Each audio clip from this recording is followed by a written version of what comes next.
কলকাতাতে আমি একটা গেছিলাম। সেটা তার বাড়িতে প্রেত ছিল। প্রেতটা মানে সুসাইড করে মারা গেছে। ওর আচ্ছা। বাড়িরই লোক। তো ফাঁসি দিয়ে মারা গেছে। তো ও এমন করে দিয়েছে ওর বাড়ির যে ছেলেটাকে পুরো নেশাগ্রস্ত করিয়েছে এবং ও সম্পর্ক কারোর সাথে ঠিকঠাক রাখে না।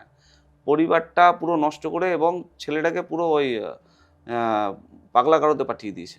এরকম অবস্থা হয়ে আছে। তো এবার কিছু যারা ক্লায়েন্ট আসে, কিছু মিথ্যা কথা বলে। এই জিনিসটা কিন্তু আমি সবসময়ের জন্য বলব, সদা সত্য কথা বলবে। কারণ তাহলে আমরা ওষুধটা ভালো করে দিতে পারবো বা যেই থাকুক, যেই তান্ত্রিকের কাছে যাক। তা আমি যখন গিয়ে দেখলাম যে হ্যাঁ, ওই কেসই হয়েছে এবং যখন আমরা জিনিসটাকে বের করি, হ্যাঁ, বাড়ি থেকে বের করি তাড়াই, তখন সবকিছু হয়ে যাওয়ার পরে তখন বলছে যে হ্যাঁ, এরকম সুসাইড করে মারা গেছে। আমরা যেখানে কাজটা করছি তার পিছনে। তো তার কোনো এমনি অবয়ব বা কিছু দেখতে পেয়েছিলেন হ্যাঁ, সেই একদম এনার্জির? ও বারবার আসছে, যাচ্ছে, আসছে, যাচ্ছে।